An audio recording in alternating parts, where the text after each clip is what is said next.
Merci. Merci Olivier. Chers amis, bonsoir. Je suis heureux de me retrouver ici à vos côtés pour ce grand moment démocratique qui est toujours une élection municipale. Même si je ne suis pas en première ligne, cette fois j'aime bien sentir l'odeur de la poudre. Poudre de la bataille électorale, bien sûr. Pas la poudre d'escampette, celle qu'ont pris messieurs Le Guen, Le Cause, La Hueg, De Buisère, ou mesdames Balouin, Le Tellec, Dognoux, Le Port, entre autres. Elles et eux ont compris à quel point il n'y avait pas un bon maire à Concarneau. Ils n'ont pas cru à sa poudre de perlimpinpin déversée dans la gestion ou dans le programme, et ils ont donc pris la poudre d'escampette. Vous l'avez compris, je n'ai aucune intention, parce qu'ils ne le méritent pas, de ménager mon successeur. Oui, j'apporte mon total soutien à la liste conduite par Gaël Lemeur et je peux vous assurer que la liste Concarneau, une nouvelle énergie, représente une alternance souhaitable et une alternative de qualité pour notre ville. Contrairement à mon habitude, je vais m'exprimer avec des notes car je veux être précis, argumenté et étayer chaque affirmation. Deux raisons, au moins, me permettent cette liberté dans la critique. La première, nous sommes en période électorale et il est nécessaire, voire obligatoire, pour des élus de dire ce que l'on pense. Deuxième raison, vous avez remarqué que durant tout ce mandat, je n'ai pas porté de jugement sur la gestion municipale, sauf lorsque le maire portait des accusations contre les municipalités que j'ai eu l'honneur de présider ou lorsqu'il s'attaquait à ce qui constitue le cœur du patrimoine concarnois, comme par exemple le sort qu'il veut réserver à l'ancienne mairie. En résumé donc, à part cette inacceptable braderie immobilière, à part les questions financières ou son indécent plagiat d'un de mes discours, vous ne m'avez jamais entendu dans le débat municipal durant ces 6 ans. Pourquoi ?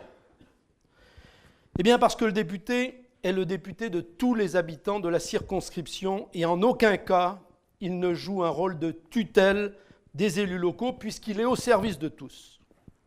Oh, je ne vous cache pas que bien souvent j'ai eu envie de dire mon opposition sur leur revision du PLU pour faire plaisir à quelques amis, sur des opérations immobilières plus que douteuses, sur des fermetures d'écoles, sur des privatisations de services, sur le sort déplorable fait à des associations aussi bien en matière de subventions que de locaux ou d'absence de tout élu à des moments importants d'une vie associative locale. Et je me suis fait une règle de ne jamais intervenir publiquement parce que ma déontologie de député, c'est d'être au service de tous les élus et de tous nos concitoyens qui choisissent librement leurs élus. Ici et maintenant, je peux donc dire le fond de ma pensée. J'accuse M. Fidelin d'être un menteur. Et ceci depuis le début de son mandat. Il l'avait d'ailleurs reconnu lui-même en disant qu'il avait fait preuve de médisance dans la campagne municipale précédente. Le problème, c'est qu'il n'a pas changé et qu'il continue de mentir de façon chronique. Il en fait tellement que je vais même pouvoir me dispenser de parler des adjoints qui pourtant ont fait un rare florilège de fausses promesses et de vrais mensonges que je tiens bien sûr à votre disposition. Le premier mensonge du maire a été sur la situation financière de la ville lorsqu'il l'a trouvée, tout autant d'ailleurs qu'à l'heure où, je l'espère, il va devoir la laisser. Il a trouvé Concarneau avec une dette par habitant de 1 570 €. Elle est actuellement à 1 684 €, soit une dette augmentée de 114 € pour chaque contribuable concarnois. Pour quelqu'un qui a fait du catastrophisme à son arrivée, qui parlait sans la moindre preuve de mise en tutelle, pour quelqu'un qui n'a d'ailleurs piteusement et bien peu démocratiquement toujours refusé tout débat sur ce point avec moi à l'époque, soit publiquement, soit même dans le confort de son conseil municipal, il n'y a pas de quoi être fier et c'est même scandaleux. De plus, pour essayer de continuer son bluff, il n'a rien trouvé de mieux que de brader notre patrimoine communal, celui que les habitants d'ici ont constitué au fil des générations.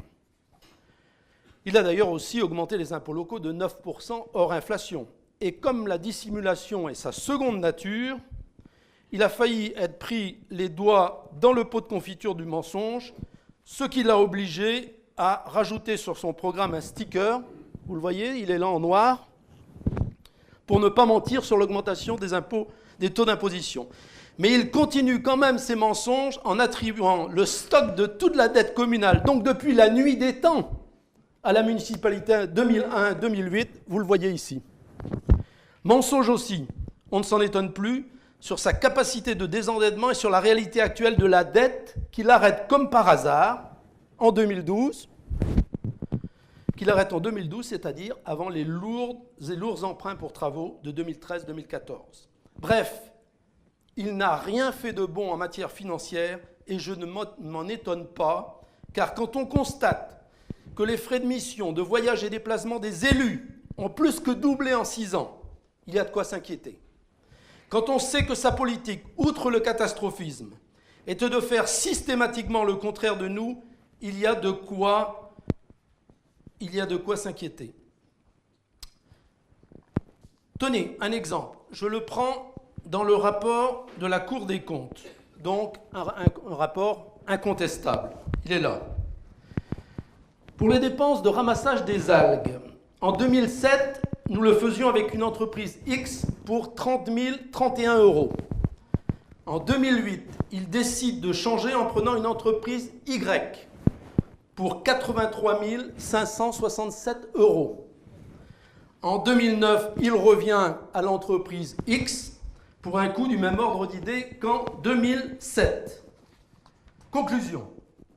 En 2008, il a dépensé 53 000 € de plus, rien que pour les algues, et en toute discrétion. Et c'est une somme équivalente à celle dont il a privé la même année, avec cornes et trompettes, les associations concarnoises au cri d'une nécessaire bonne gestion. Enfumage et mascarade sont ses principes de gestion.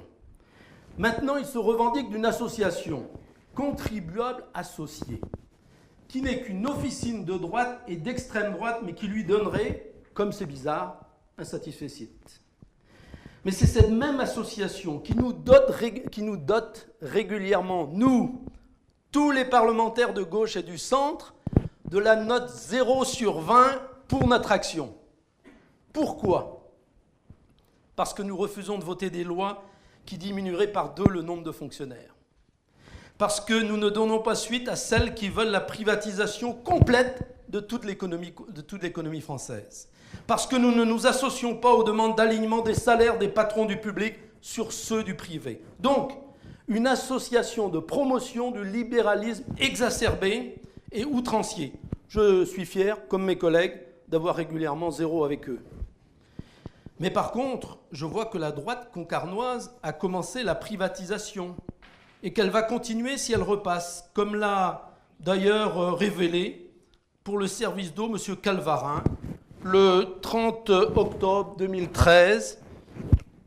Oups, il a parlé un peu trop vite d'ailleurs, et il a dû se faire taper sur les doigts. Pas de révélation de cet ordre-là avant les élections, malheureux. Mais pour en revenir plus sérieusement à la gestion financière minable de la municipalité actuelle, toutes les analyses objectives la critiquent.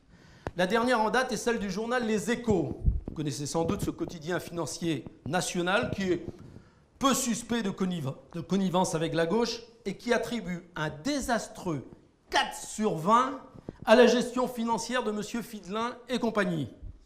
No comment. 4 sur 20. Il faut reconnaître, Marc, je l'ai vu, que c'est du brutal, comme on dit chez les tontons flingueurs. Mais une équipe qui vend un parc de 37 véhicules, voitures et camionnettes à 2 300 € le véhicule, ce n'est pas des génies des affaires. Une équipe qui brade du patrimoine dont l'ancienne mairie a 250 000 € avec parking et achète hors du centre un bâtiment qui va coûter plus d'1 300 000 € pour un usage associatif moindre, ce n'est pas des génies de l'immobilier. Une équipe qui augmente charges et tarifs municipaux de 25% et qui crée de nouvelles taxes lourdes et pénalisantes pour les entreprises et les commerces locaux, ce ne sont pas des génies de la fiscalité. Mais je crois que le summum de l'irresponsabilité est atteint avec la pseudo-Thalasso. Et là aussi, le mensonge va de l'avant. C'est une gigantesque escroquerie intellectuelle. Jugez-en plutôt vous-même. Non seulement M. Fidelin a annoncé sa réalisation pour 2012, journaux du 23 avril 2008, Thalasso, ouverture prévue en 2011. Non seulement il l'a annoncé ensuite pour 2013, Concarneau, une Thalasso en 2013. Non seulement il a annoncé qu'il y aurait une salle des congrès de 500 places, rien que ça, journaux du 5 juillet 2008. Non seulement il fait de la pub dans les documents commerciaux,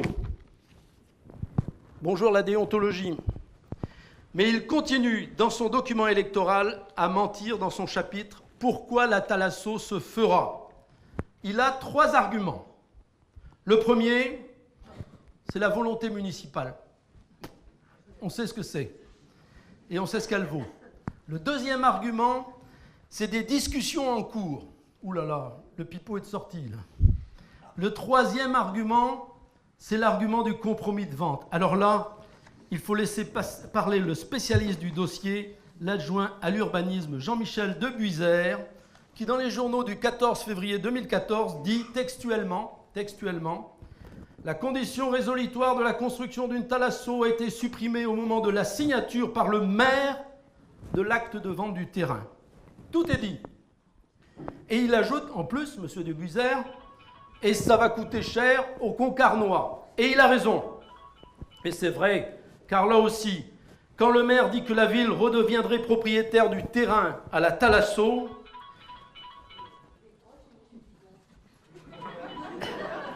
Monsieur Touzeau, merci.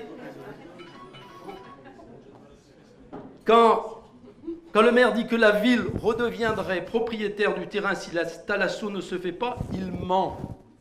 Il ment. Aucune clause de cet ordre ne figure dans l'acte de vente du 8 juillet 2011 que l'on vous cache d'ailleurs soigneusement.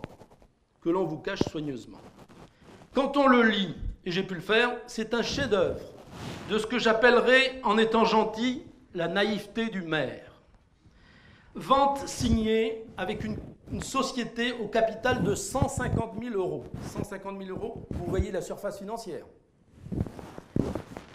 Vente qui annule purement et simplement, avec même l'interdiction de s'y référer, toutes les clauses précises d'obligation que notre municipalité avait mises avant. La page 20 de cet acte annule donc, malgré la page 9, tout impératif réel pour la société acheteuse. Tout boni pour le promoteur, tout faux pour la ville et ses finances, donc pour vous, pour moi, pour nous. Avec M. Fidelin, on peut dire aux acheteurs de cette résidence au Sable Blanc, bienvenue au club, qui compte déjà les propriétaires de l'Atlantide, de ceux qui auront été trompés par la droite dans une opération immobilière. Il est plus que temps que nos concitoyens comprennent qu'avec ce monsieur et son équipe, on est au royaume de l'esbrouf. J'en ai plusieurs exemples, mais tenez un pour illustrer mon propos. Lors des vœux au maire, je n'y étais pas invité, mais je lis quand même la presse. La ville devient station de tourisme, déclare le maire. Wow! Et le maire de broder sur cette carte de visite prestigieuse et de jouer du violon sur ce thème, bien entendu. Sauf que Concarneau est déjà classé station touristique par décret du 24 juin 1929. Et qu'il ne s'agit donc que d'une simple reconduction, puisque la durée de classement allait jusqu'au 1er janvier 2014. Là, il n'a pas menti, mais il a vaillamment enfoncé une porte ouverte. J'ai vérifié les textes récents. La loi du 15 avril 2006 et le décret du 2 septembre 2008, ils rendent quasi automatique le renouvellement pour Concarneau. Et voilà comment, à droite, avec un grain de sucre, on fait une barbe à papa. En même temps, je peux comprendre qu'ils cherchent à monter en épingle le peu qu'ils font, car cela a été un mandat bien terne et médiocre sur ce point. Quelques réalisations qui d'ailleurs prolongent les projets que nous avions annoncés, le presbytère de l'Henriec, la prolongation du pavage de la ville close, la ferme du Moros, le pôle nautique, autant de réalisations qui ont poursuivi, et c'est bien, nos programmations. Je précise que je n'ai été invité à aucune de ces inaugurations. Bon, je m'en remettrai personnellement. Mais je trouve que c'est une insulte et un manque de respect aux plus de 65% d'électrices et d'électeurs qui, tant dans ma circonscription que dans les bureaux de vote de Concarneau, m'ont fait confiance pour les représenter. Je suis bien sûr, d'ailleurs, invité dans toutes les autres communes de la circonscription, quelle que soit leur couleur politique. Mais pas ici, avec cette municipalité dont le sectarisme relève de la bêtise. Je crois d'ailleurs qu'ils voudraient bien occulter tout ce qui s'est passé avant eux dans cette ville. Alors ils nous parlent du presbytère de l'Henriette devenu bien communal en 1827, Pierre Le Cloirec en rit déjà, alors qu'il a été acheté par la commune en 2002. Ou bien alors ils tentent de nous faire croire que la Transat Concarneau-Saint-Barth a commencé avec eux en 2008. Vous l'avez compris, avec un maire qui pratique le mensonge, la médisance et le sectarisme, et qui de plus mène une politique de gribouille jointe à une philosophie du déclin, Concarneau périclite. Pas de projets originaux, mais des études en veux-tu, en voilà. Pas de vision d'avenir, mais de la communication à tout prix. Pas de volonté municipale, mais du suivisme léthargique, comme pour le port ou l'hôpital. Le triste résultat de tout ça, c'est la perte de rayonnement de Concarneau. La chute démographique en étant la concrétisation la plus évidente. 20 796 habitants à leur arrivée, 18 826 actuellement, soit presque 10% de perte de population. Excusez du peu, presque 10% de perte de population. Ces chiffres disent tout le gâchis provoqué par l'équipe de droite. Et que l'on ne vienne pas nous dire qu'ils n'y sont pour rien. Sans parler économie, services rendus à la population aux mesures d'attractivité absentes, regardons seulement en urbanisme. Et Claude Stéphane, qui est ici, je le remercie, va savoir de quoi je parle. Le PLU, le plan local d'urbanisme, adopté fin 2007, prévoyait une urbanisation dynamique jusqu'en 2025 avec un PLH, plan local de l'habitat, pour le mandat en cours de 1000 logements, dont 200 locatifs publics et 100 en accession à la propriété. Monsieur Fidelin s'est totalement mis entre les mains des promoteurs et il n'a rien fait de tout cela. Des 6 ensembles qui étaient prévus par nous au PLU, Pouliou, Kérizette, etc., seul celui de Pélanguère est en cours, mais avec 3 ans de retard. Voilà, mes chers amis. J'aurais encore bien des choses à dire sur ce mandat d'abaissement de Concarneau dont nous souhaitons la fin prochaine. Il sera salutaire de permettre à M. Fidelin de prendre une bonne retraite. Et ceci d'autant plus que si l'alternance est indispensable, l'alternative que représente la liste Concarneau et Nouvelle Énergie est crédible et de qualité. Bien sûr, je connais Gaëlle Lemeur, votre tête de liste, non seulement dans le travail qu'elle a pu faire comme adjointe, mais aussi comme assistante parlementaire. J'apprécie ses qualités. L'énergie, ça a déteint sur le nom de la liste.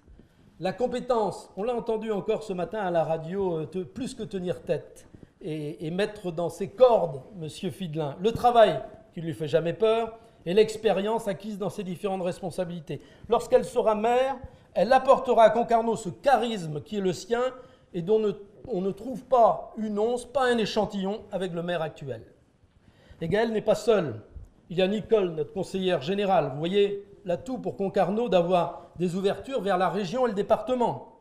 Il y a aussi bien d'autres candidats dont certains que je connais bien parce qu'ils ont été élus avec moi ou que je les avais appréciés dans la société civile, comme on dit.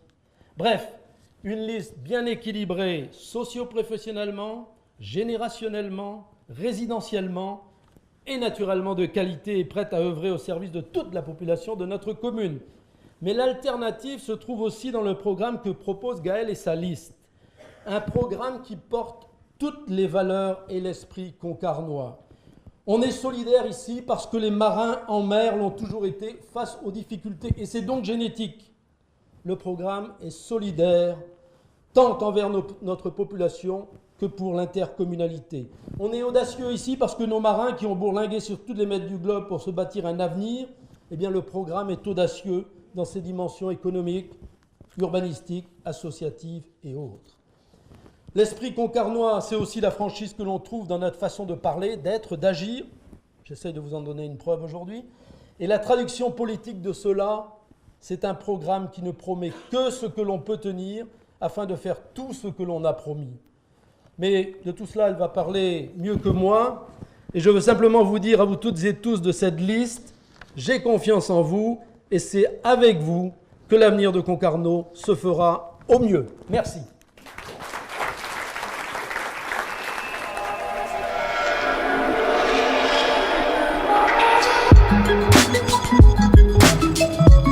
Merci.